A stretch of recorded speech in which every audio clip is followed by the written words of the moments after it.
Ask them what they make. What'd you make tonight? They can tell you. They don't tell you. You know why they don't tell you? They don't want you to know. Listen, if you don't like how we run our business, go start your own. The story isn't just about money. It's about power, control, and what happens when the biggest names in the sport refuse to back down. Things are about to get messy. Here's what went down. In August 2025, the combat sports world witnessed a massive shakeup. The UFC struck a historic $7.7 billion deal with Paramount Global, a 7-year agreement worth roughly $1.1 billion per year. This move completely reshaped the sport's business model, ending the traditional pay-per-view system that had defined the UFC since its ESPN deal in 2019. Under this new partnership, all UFC content, from numbered events and fight nights to exclusive shows, will stream under Paramount Pulse, with select major fights airing on CBS for free. It's a bold shift toward reaching a wider, global audience. The deal was orchestrated by TKO Group Holdings, the UFC's parent company, and represents a strategic pivot from niche streaming to full mainstream visibility. For Dana White, it's a personal victory. Proof that the UFC has evolved into a true entertainment powerhouse. Even media experts like Ariel Helwani highlighted just how transformative this move is and who stands to gain the most from it. Obviously, the first would be Paramount, the new Paramount Skydance. David Ellison, the 42-year-old son of the media mogul, Larry Ellison. He's got this company, Skydance. They take over Paramount. Just 2 days after the announcement, Dana White appeared on Barstool's Pardon My Take podcast, full of energy and excitement. He called the deal a huge win for fighters, promising better pay and more exposure than ever before. Fighter pay will go up, he assured fans, framing it as the next step in the UFC's ongoing growth.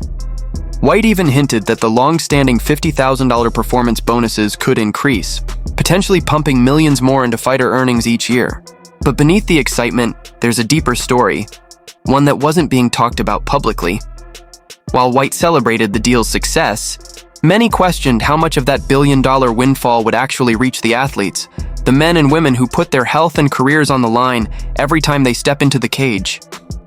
That's exactly where Ariel Helwani's analysis comes in, cutting straight to the real issue behind all the hype. The last entity, of course, are the fighters. And to me, they're the big losers here. They're the big losers not because, the viewership gets affected. That remains to be seen. If you're behind less of a paywall, you're seen by more people, that's probably a win. When you really analyze this new deal, a familiar pattern starts to emerge in the UFC's business model. The company's revenue exploded from about $600 million in 2019 to over $1.3 billion by 2024. Yet fighters' share of that income has stayed roughly the same, around 18 to 20%.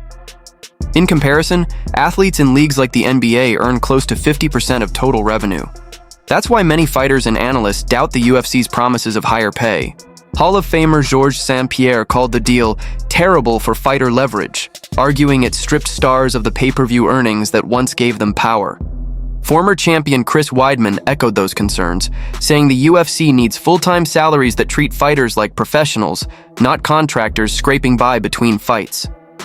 Fan reactions were split.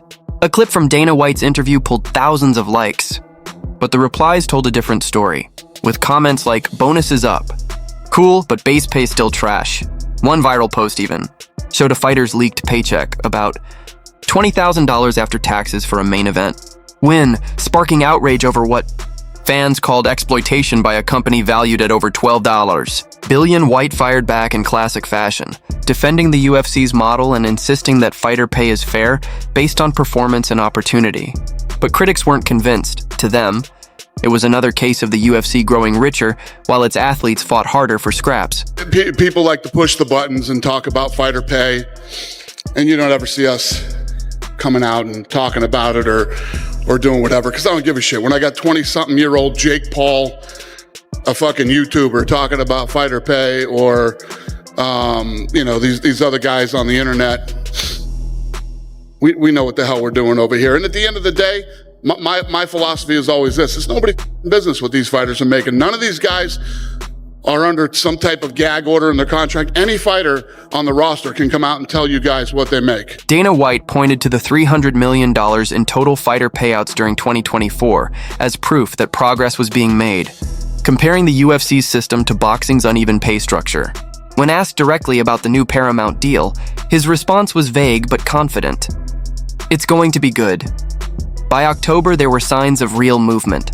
UFC COO Hunter Campbell confirmed that the company had begun renegotiating contracts for fighters who previously earned pay-per-view points, an unnecessary step after the Paramount agreement changed how those earnings worked.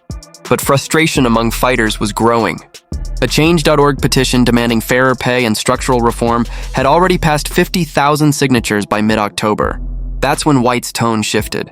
In a fiery rant ahead of UFC 318, he blasted critics and warned that unionization would kill the golden goose, cited Conor McGregor's $100 million career, earnings as proof that fighters could still become stars under the current model. Still, many saw that as deflection. For every McGregor making millions, there were dozens of fighters barely covering training costs. And when that kind of financial pressure meets opportunity, temptation isn't far behind. Then came the breaking point. If the Paramount deal was the UFC's champagne moment, proof of mainstream success, what happened on November 2nd, 2025, at UFC Fight Night 263 became its wake-up call. That night in Las Vegas, a 28-year-old featherweight named Isaac Dulgaren, known as the Midwest Chainsaw for his knockout power, suddenly found himself at the center of a scandal that rocked the entire sport. He was set to face Yadier Delval, a Puerto Rican fighter on a modest win streak. On paper, it was a tune-up fight. Dulgaren was a 250 favorite with a 9-fight unbeaten streak. But by early afternoon on fight day, the UFC's integrity partner, IC360, noticed something strange, a sudden and suspicious spike in betting activity. As Dana White would later admit, what they discovered next changed everything. Probably about 1 o'clock that day, we're with a company called IC360, and they are the best bet monitoring company in the business. And they reached out to us and they told us that there was some unusual action going on with that fight. Do we know anything? We didn't. By early afternoon on fight day, strange patterns began showing up in the betting markets. The odds, which had Dulgaren as a clear 250 favorite, suddenly shifted to around 130 as a wave of sharp, high-stakes money poured in on Yadier Delval. This wasn't casual betting, it was heavy action, including suspicious round one finish props that immediately raised red flags for IC360, the UFC's integrity monitoring partner. Once the alert came through, Dana White got directly involved. Known for his hands-on approach, he moved quickly as the investigation kicked off. And what followed would expose one of the most unsettling scandals the UFC had faced in years. So what we did was we called the fighter and his lawyer and said, "What's going on? There's some weird action going on in your bet. Weird betting action going on in your fight. Are you injured? Do you owe anybody money? Has anybody approached you to, And the kid said, "No, absolutely not. I'm going to kill this guy." And so we said, "Okay." The fight plays out, and first round finish by rear naked choke. The fight went on as scheduled. When the bell rang at 8 p.m., no one expected what would follow. Dulgaren was submitted by a guillotine choke at 3:41 of the first round, a result that immediately raised eyebrows. On replay, his performance looked strangely hesitant for a fighter of his experience. Even his corner could be heard yelling, "Fight through it," audio that analysts would later slow down and study frame by frame. When experts reviewed the grappling exchange, the technical flaws in Dulgaren's defense only fueled more suspicion, suggesting that this wasn't just a normal first-round loss. It was something far more troubling. As soon as Yader lets go of the gable grip, and now there is nothing stopping Isaac from pulling that hand down, look at what he does. Look at what he does. His hand literally lifts off of the choking arm. He went from trying to grab it to now that that arm is free and able to pull down, his hand literally gets lifted up. What happened next was fast and explosive. Within hours, major sportsbooks like DraftKings and FanDuel shut down betting props mid-event and refunded over $5 million. Drastic move reserved only for the most serious cases. The Nevada State Athletic Commission quickly froze Dulgaren's $30,000 purse and scheduled a disciplinary hearing for November 15th, where an indefinite suspension was on the table. The UFC released him the very next day, cutting ties before any official verdict had even been reached. But the real shock didn't come from the regulators. It came from the fighters. After Dulgarin's release, several athletes began speaking out about similar experiences. Vince Morales, a seasoned bantamweight, claimed he was once offered a $70,000 bribe, a huge temptation for someone earning $20,000 to $40,000 per fight. Others, like Vanessa Demopoulos and Lando Venata, described shadowy offers, mysterious phone calls, messages, and late-night meetings promising easy cash. For many struggling fighters, those offers could have felt like a lifeline. Then Waldo Cortez Acosta, a rising heavyweight, pushed back defiantly. "I wouldn't sell myself for any amount of money." His words highlighted just how deep the moral divide runs in the sport. As for Dana White, his reaction was volcanic, furious yet protective. In classic fashion, he promised swift punishment and sweeping changes to keep the sport clean, showing just how seriously the UFC took the scandal. Literally, the first thing we did was call the FBI. So we called the FBI. I've met with the FBI twice today. So that's the whole thing. Now you see. White immediately escalated the situation, contacting FBI Director Kash Patel and bringing federal agents to UFC headquarters for 2 days of closed-door meetings. His message to anyone thinking about manipulating fights couldn't have been clearer. If you try to cheat this sport, you will be caught. If you try to do this, I've been very vocal and very open about this. We will be your worst enemy. We will immediately go after you, guns a-blazing, with the FBI and whoever else we need to get. And we will do everything we can to make sure you go to prison. That's where White's message started to sound a little conflicted. He brushed off claims of widespread fight fixing as nonsense, crediting IC360 for keeping the sport clean. According to him, only about 100 suspicious betting alerts had been flagged in 2025, far from the hundreds of rigged fights circulating online. Still, even with his reassurance, the damage to public trust was already done. White also voiced frustration toward fighters who were now coming forward with stories of being approached by fixers, questioning why they hadn't spoken up sooner. Or more importantly, why didn't you tell law enforcement that you were approached? Now you're saying that you were approached? It's like if somebody comes up and says, "Hey, I want you to rob a bank. I'm going to rob banks. Want to rob a bank with me?" And you don't do it. What, you're not gonna tell law enforcement? It's really weird that fighters are coming out now saying they were approached, and they're gonna be approached now by the FBI. And honestly, White had a point. But the bigger question is why so many fighters never reported these shady offers in the first place. Maybe they didn't trust the system to protect them. Maybe they feared retaliation. Either way, it exposes the deeper power imbalance inside the sport. This wasn't the UFC's first brush with scandal. The James Krause incident, where a coach's offshore betting ties tainted Derek Minner's fight, had already led to Krause's suspension and a federal investigation. Now, with Dulgarin's former gym connections resurfacing, whispers about lingering networks targeting struggling fighters began to spread again. And that's the key word: struggling. Surveys show that over a third of UFC fighters are in debt, and about 40% work second jobs just to stay afloat. We're talking about world-class athletes driving Ubers, teaching gym classes, or doing construction between camps. When a $70,000 bribe shows up, it doesn't always look like corruption. It can look like survival. On social media, reactions were fierce. Clips of White's comments pulled in thousands of likes, but the replies told another story. Fans drew a straight line between low fighter pay and the rise in scandals, calling it a problem that's been ignored since 2014. And while most focused on fighters possibly throwing bouts, some analysts raised an even darker question.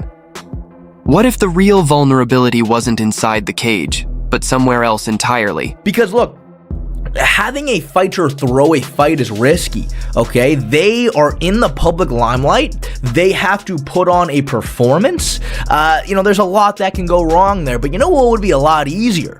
Just to get the judges or the referees to do it. White responded swiftly, announcing a new policy. Any future betting flags would trigger immediate fight cancellations. But that raised another question. If the UFC had that capability all along, why wait until after Dulgarin? Because this scandal wasn't isolated. It became part of something much bigger, a moment of reckoning for the entire sport. The Bulgarian betting scandal and the billion-dollar Paramount deal weren't separate stories. They were two sides of the same coin. One revealed desperation, the other flaunted power. Together, they forced the MMA world to confront a truth long ignored. To understand where things stood in late 2025, we need to rewind. Back to the Lever vs. Zuffa antitrust lawsuit, filed in 2014 and finally settled in February 2025 for $375 million. The case accused the UFC of using its dominance to suppress fighter pay and block competition. And when payments started rolling out in September, they brought relief and resentment. Most fighters received around $250,000. 35 veterans got over $1 million each. Anderson Silva walked away with more than $10 million, while Chris Lieben, once a fan favorite, saw it as bittersweet justice, money arriving years too late, after injuries and addiction took their toll. But not everyone accepted. Renato Moano, a Brazilian featherweight, rejected his $200,000 share, saying, "This isn't a free market." To him, the payout was a bandage on a system that still hadn't changed. These stories turned legal documents into something human, evidence of bodies broken, careers shortened, and dreams traded for survival. Now, fast forward to November 2025. Fighters were cashing settlement checks that proved they'd been underpaid for years, while the $7.7 billion Paramount deal promised a new era of riches. And then came the Bulgarian betting scandal, showing just how fragile things still were.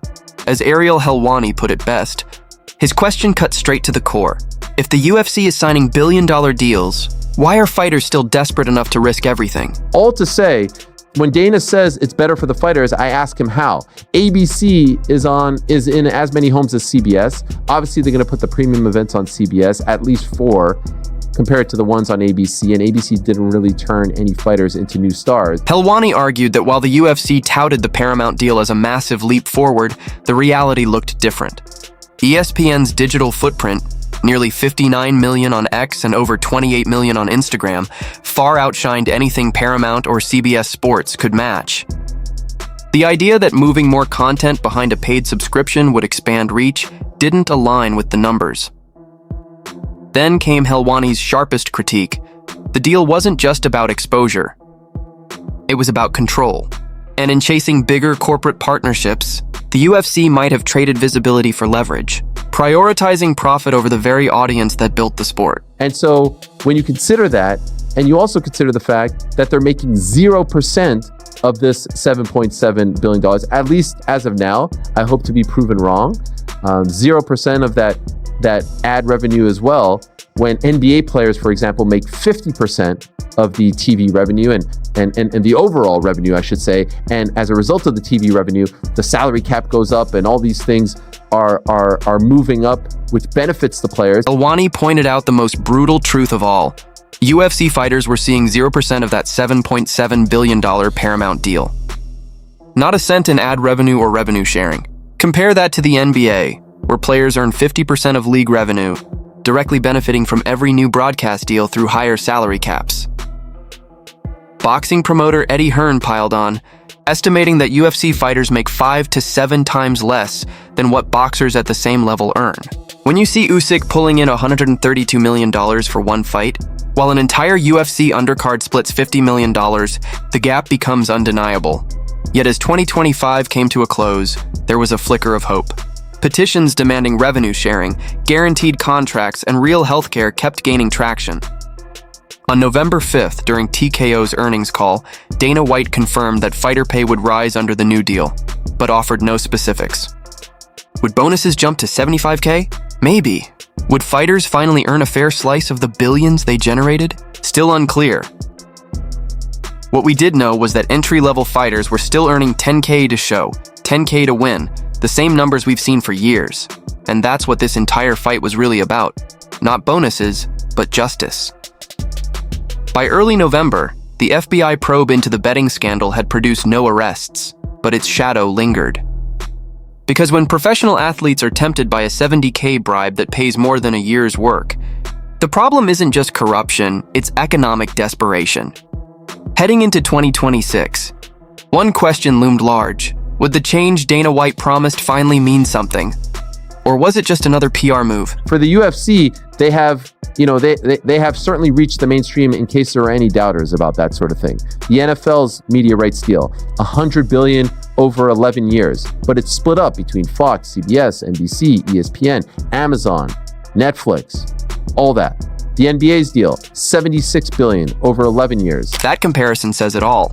The UFC's $7.7 billion deal puts it in the same league as major sports organizations. Mainstream money, mainstream spotlight, mainstream influence. But what's missing is mainstream treatment for its athletes. That's the contradiction defining late 2025. A billion-dollar empire built on fighters still paid like freelancers. As the year closed, debates turned from whispers to a roar for change, where demands for fair pay met defenses of tradition. And the octagon itself became a mirror reflecting deeper questions about labor rights, power, and worth. Fighters weren't officially unionized, not yet, but they shared a growing realization. The system wasn't working. They'd seen the massive TV deals, received their long-awaited lawsuit payouts, and watched one of their own fall to desperation in a betting scandal. Together, they reached one simple truth: things couldn't stay the same. Whether Dana White's outrage was real or strategic didn't matter anymore. 2025 had already become a turning point, and the year fighters stopped asking if they deserved more and started demanding. When the question heading into 2026 wasn't whether change was coming, it was how much pain it would take to get there. Because the octagon endures, that eight-sided stage where dreams are made. Bodies are broken and legacies are born. But maybe now, just maybe, it's time for the ones who bleed for the empire to finally share in its shine.